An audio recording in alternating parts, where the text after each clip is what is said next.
T. It's in the name. Welcome into the Helping Healing Humor podcast with Ben and Travis.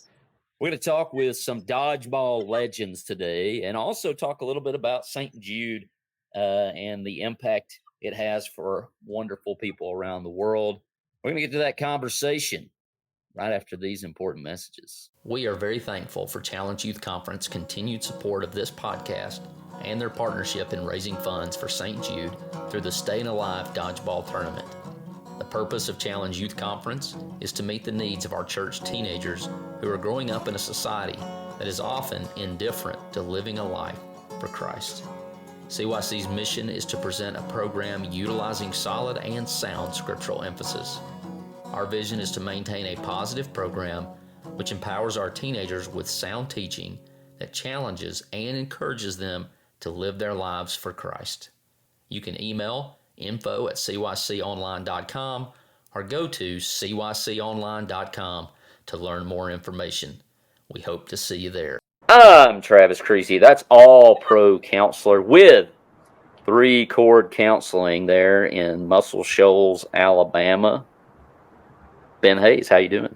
I'm doing good, man. I am flanked by these two awesome gentlemen right here that I get the privilege of worshiping with every week. And also, as you mentioned, they are dodgeball legends. One playing for two teams at one time, or at least in one tournament. But Will Mahan, how you doing? I'm doing well. How are you? I'm great. Still a little sore from dodgeball. Yeah. Maybe by, this Saturday, it'll be a week. I'll be fully recovered. So You can tell we're getting old. And we have with us Blake Holloman, the Hollow Monster, the resident Barner, and we're just thankful that he's here with us. Yep, I've only missed 2 days of work this week, so. I hear the Polaris guys were really struggling, though, so some of those guys played hard, too. Well, after what we did to them, I can see why. Yeah. Those guys were laying it on the line. I think we talked about it in last week's podcast, a little bit about their buy-in. Those guys, I think everyone would agree, were bought in fully to some dodgeball. Yes. I'm looking forward to talking about being able to walk around. Hopefully you guys can wobble your way. By the time this airs, it will already be over. But to the Heritage event, we've all been invited to go, and hopefully that works out. And we've had a good time. We're thankful for their sponsorship of this podcast and their friendship. But I'm looking forward to hanging out with you guys. It's always a blast. It's even better when I get to sit back with Ben and watch people throw dodgeballs at you and vice versa. What are your takeaways? They can be serious, they can be goofy, whatever. What did you think about the week? Congratulations. I know Blake was on last year's team of Brave Bros. Will played alongside them, and they are back-to-back defending and fighting champions of the adult division. Yeah, was it just you and John McCart that were on the team last year? Yeah, we had a couple of my other friends that go to Launch Point. They joined us this year as well. So we had over half the team back. A lot of life has changed with little ones for a lot of our team from last year. But we brought the core back this year, and the fun thing about this is people who you don't expect to have like a key moment in a game.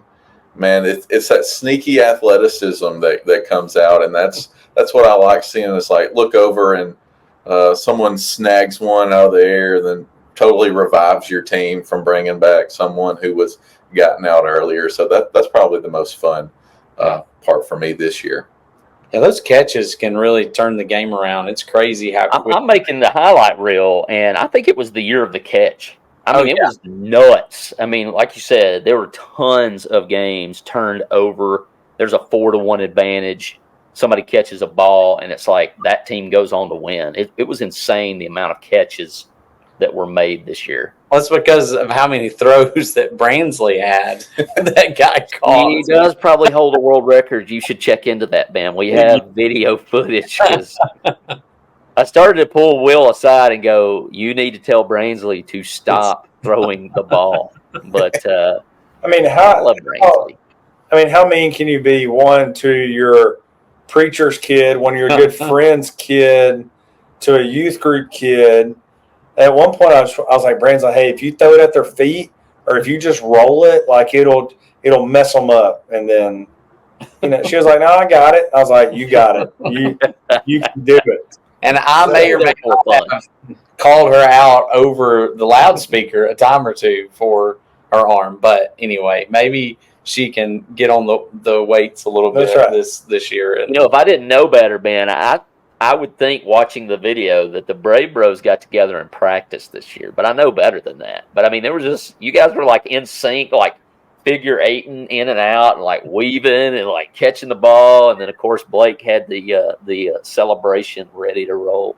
Yeah, so we had our strategy off the rip was having two guys run to the middle, and then I'm coming up like a quarterback in shotgun, and they're shuffling me the ball. I knew there had to be a strategy. I knew there had to be one. Because you have to be behind the certain line before you can throw the ball, and so the quicker we can get the ball back, we can start off the game. So a few games we started off the game, and it was 5-6, like within the first 10 seconds of the game, we had gotten someone out off that strategy. So there is some strategy going into it.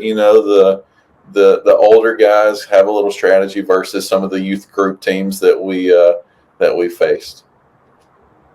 I thought it was interesting because it was like you guys had your strategy, and then the eventual winners. Ben's Minions. Was it Ben's Minions or Ben's Children? I could never get it right. I just said Ben's Minions. You kept calling them Ben's Children.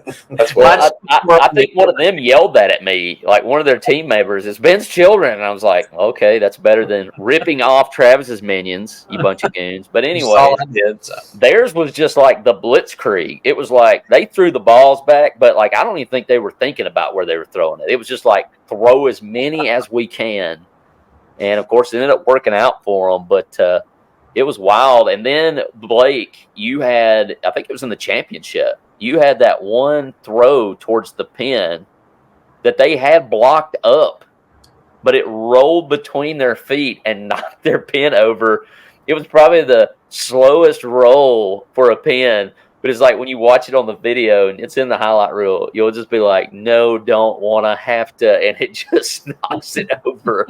And I think you go, yeah, real loud. It's great. It's great. Well, I threw that ball as hard as I humanly possibly could.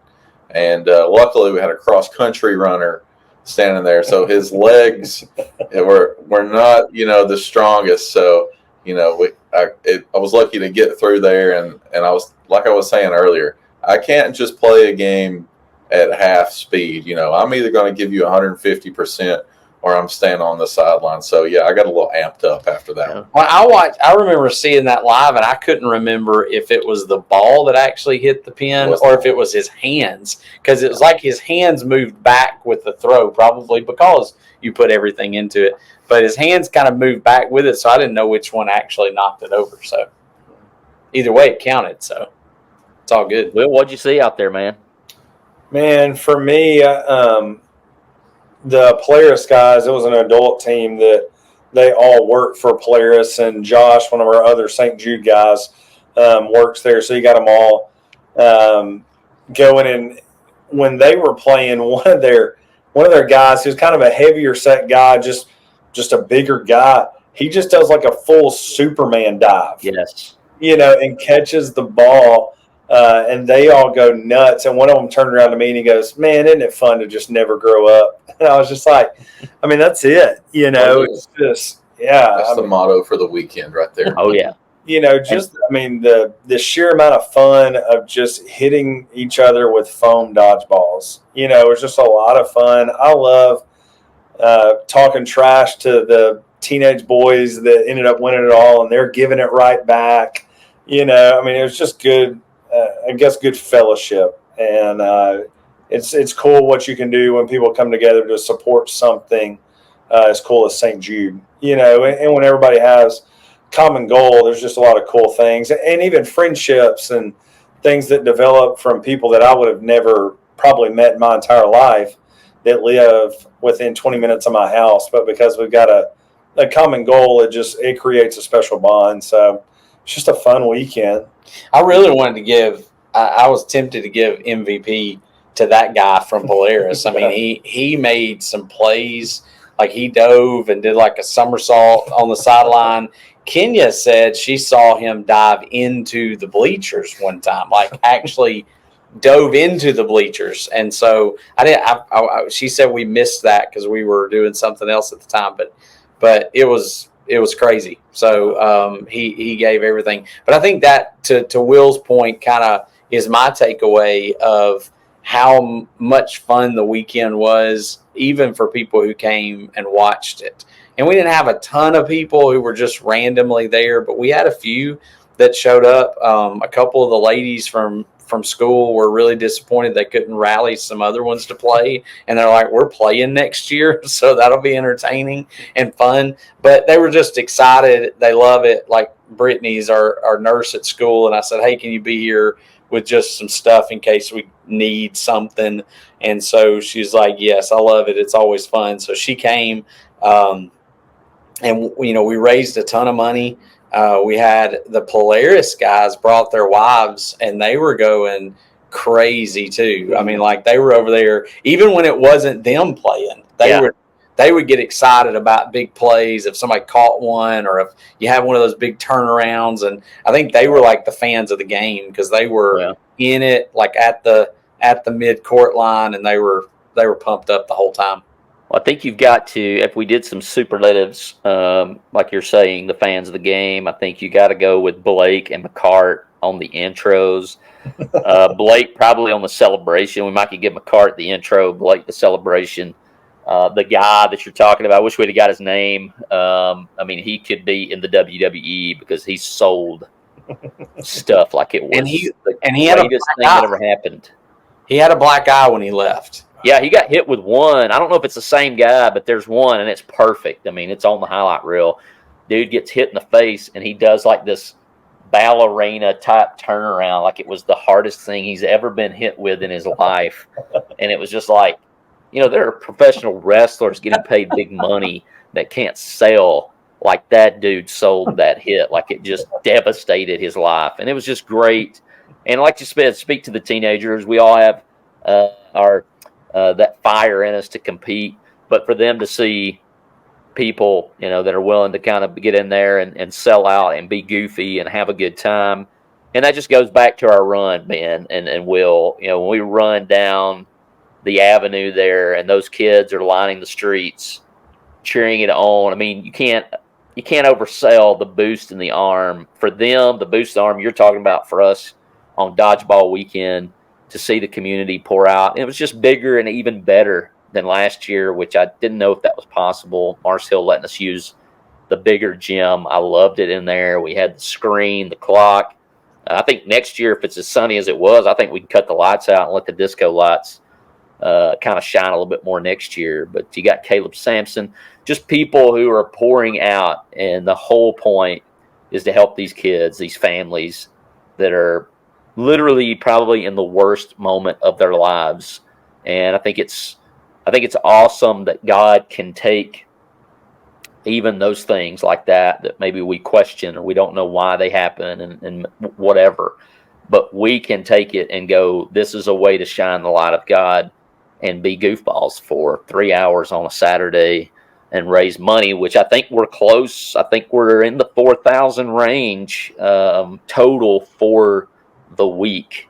And so that's a big deal. We're still trying to raise money. I'd like to say that I'm not a runner. I'm more of a lift weights kind of athlete. But for what you guys are doing with this, raising money for St. Jude for the run and things, we had a guest speaker here at Highland Park last week, and he said, "You do what's right, and God will do what's best." And that's just really been on my heart over the last couple of weeks is what we know what we're doing is right. We're helping these kids, and God's in control, and he's going to do what's best. Man, that's good. Hey, so speaking of running through St. Jude and seeing them, did you see the route? Have you looked at the email at the route? So usually the run through there, the last couple of years, it's been early. Yeah, at the beginning. It's like at mile 3. Yeah. I think it's at mile 10 this year. So I'm actually kind of excited about that because one, it sort of, it takes you, kind of takes your heart a little bit, takes your breath a little bit, but it also gives you a little more motivation. So that Hey, suck it up, man. yeah, at the end of the run, that's about the point where I'm going. I just really wish that I could stop, and that's when you're going to be running through there. So yeah, until you've experienced running through, and it's not long. It's maybe 3-4 minutes. Mile, maybe. But man, when you run through there, it's like you'd play dodgeball every weekend. Like you would do anything to just go. I don't know. It's hard. It's hard to run through it. But then even as a father, or even if you're just around kids, you see it, you just go, man, I want to do everything I can in the world to just be a part of this. And that's the cool part. There's 30,000 people that end up running, and you take 30,000 people with one goal and you raise $15 million. Yeah. And it's just kind of just goes to show a lot of people doing small things can add up to some pretty significant life change. We need to be sure to invest in some track suits this year, matching. Yes, I was thinking of that the other day. Well, interestingly enough, we got our schedule for Cypress's next visit, and so he's got an appointment on Tuesday after the race, and then 3 appointments at St. Jude on Wednesday after the race. So we've got, we're going to come home probably Saturday night, preach Sunday, and then probably turn around and go back to Memphis on Monday night and do his appointments and kind of reap some of the benefits of what these people are doing, for us, but also for a lot of other kids that need it a whole lot more than we do. So you guys 2 weeks ago brought up the fact that you thought Forrest Gump should return to the 5K. I said that if we hit 2,000, we did, that I would run as Spider-Man. And so this week, I'm going to put it out there when this podcast airs, the vote. And we'll let the people decide what I will run in since we raised 2,000, whether it is the Spider-Man suit or Forrest Gump. You guys said Forrest Gump was a hit last year. So we'll let the people decide if that's what I will do. So last fun question. We'll wrap up our time together. What's your slow-mo moment from the dodgeball that either, man, it was just the best moment, or, man, I wish I had that one back.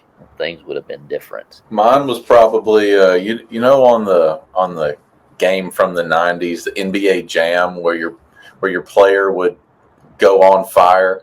I had about a 30-second stretch where I caught one, threw one, hit a guy, and then I caught another one and completely flipped the script for our team.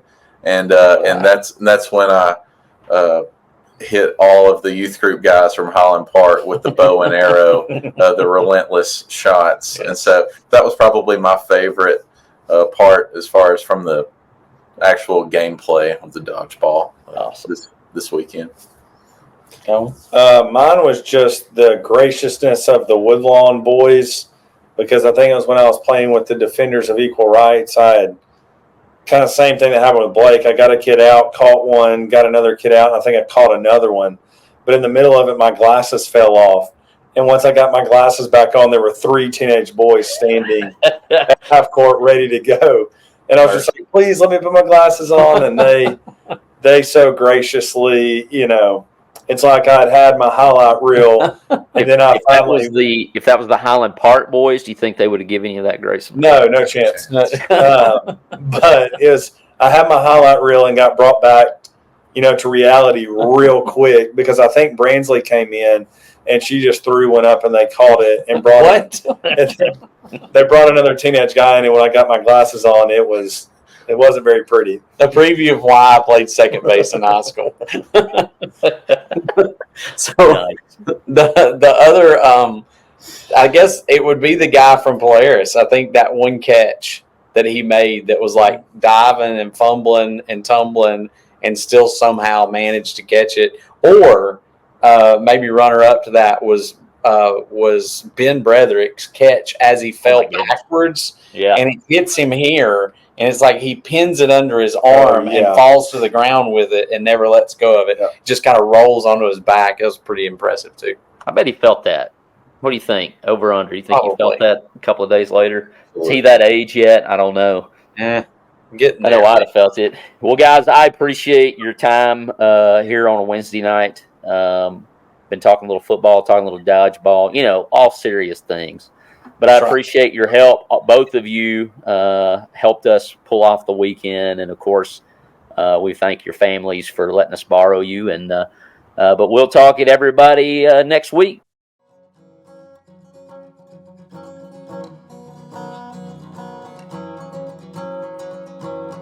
Thanks for being with us for this episode of the Helping Healing Humor podcast.